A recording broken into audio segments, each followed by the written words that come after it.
Just before 5 in the morning Ukraine time, President Putin effectively declared war.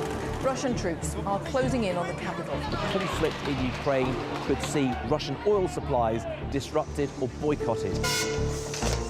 Russia's full-scale invasion of Ukraine in February 2022 was brutal for those enduring the assault.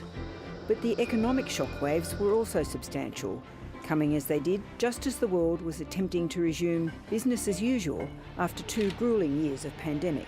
Well, the first part of the inflation surge was all about the pandemic. It was the combination of disrupted supply chains right around the world. And then on top of that, you of course had a lot of government stimulus to support demand during the pandemic. Inflation in Australia started to rise sharply in early 2022. From 3.5% in December 2021, it climbed to 6% by the June quarter of 2022. In response, interest rates started to rise on May the 3rd, 2022, right in the middle of the federal election campaign, from just 0.1% to 0.35%. These decisions reflect a judgment by the board that it is now time to begin withdrawing some of the extraordinary monetary policy support that was put in place to help the Australian economy during the pandemic. Despite the inflation and interest rate shock that had already hit at the time of the 2022 election, voters were not yet necessarily blaming governments. I guess at that stage, people were blaming world forces, and they didn't blame the government, and the government really didn't own the issue because of COVID, because of world forces. In 2019, the cost of living had been rated as an issue of concern by 32% of voters. In 2022, that figure had risen to 49%, the highest rating for the cost of living since Ipsos began monitoring issues of concern in 2010. In 2025, that number is 65%. While they're not really blaming the government and there's not baseball bats out for them, there is some ownership of the economy, that's for sure. Tony Mitchell-Moore's job as a qualitative pollster involves speaking to swinging voters in focus groups about their concerns, including on the cost of living. People really feel like they're struggling, they feel like things are getting worse, not better. The refrain of everything goes up except for my wages is really strong.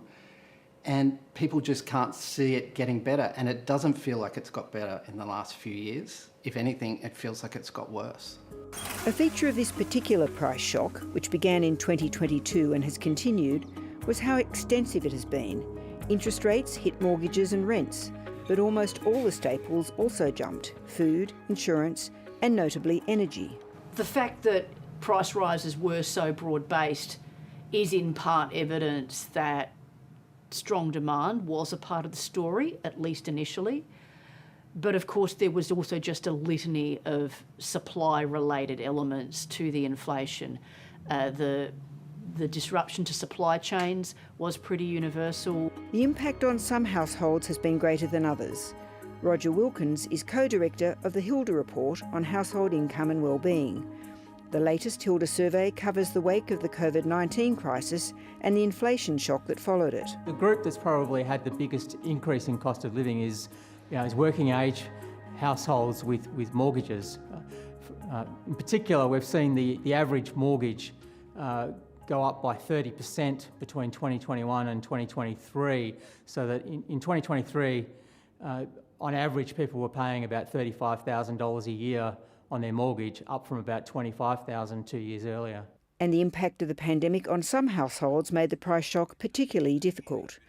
The single parents who Therese Edwards represents makes up much of the lowest income groups documented in Roger Wilkins' survey. So what we knew through the pandemic is women had to leave any sort of semblance of paid work because they were the one parent that had to homeschool, that had to look after their children.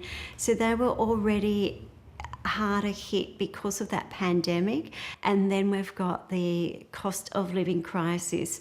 So women who perhaps had fallen out of their own studies or perhaps had lost that tenuous grip with the paid labour market, they were then a couple more steps backwards and were not in a position to protect themselves. We now have well over 30% of people in single parent families who are struggling. They're in income poverty, they're experiencing financial stress and housing stress. and high rates of what we call material deprivation. So that's going without things that most people in the community regard as essential. It has been the costs of housing, both the costs of mortgages and rent, that have been the biggest and which have left voters the angriest. Housing's huge, but everything's been hit so hard. They talk about groceries, insurance, going on a holiday. Older people will talk about housing for their kids. We do know that for the lowest quartile of the rental market, it's jumped just under 18%. So it's hit families that were already perhaps in those cheapest houses, perhaps the houses that weren't the best for their children. You know, they didn't have the heating or the cooling, and perhaps overcrowded and weren't healthy. So there was nowhere else to go. The Albanese government has introduced a range of policies to try to ease the cost of living. The coalition opposed, or at least criticised, many of these measures, arguing government spending was keeping interest rates higher for longer. But do spending measures improve your political prospects? A lot of them don't. A lot of them just don't make much of a difference to the lived reality of how people are feeling about things and whether they feel like they're starting to get ahead or not. They struggle to cut through in the first place, and then do they make a real difference? I would say largely not.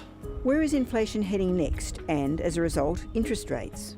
Well, certainly the rate of price growth in most of the things we buy has come back to something like normal or target. Over the next 12 to 18 months, we think that inflation is, at least on an underlying basis, going to bobble around that 2.5% range. If we're right about how the economy plays out from here, then we would expect the RBA cash rate to be at 3.35% by the end of the year or thereabouts. So, interest rates at 3.35% instead of 4.1%.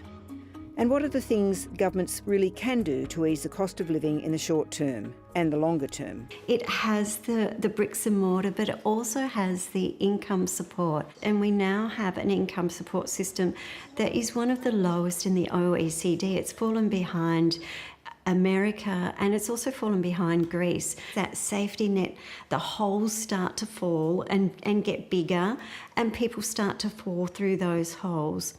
If this election is a referendum on Labor's performance over the last 3 years on cost of living, then they're in a bit of trouble. What they will want to do is make it about change and make it about Peter Dutton, and will he make a difference? And that's where they've got hope, because there isn't a great amount of hope that changing government would necessarily change things.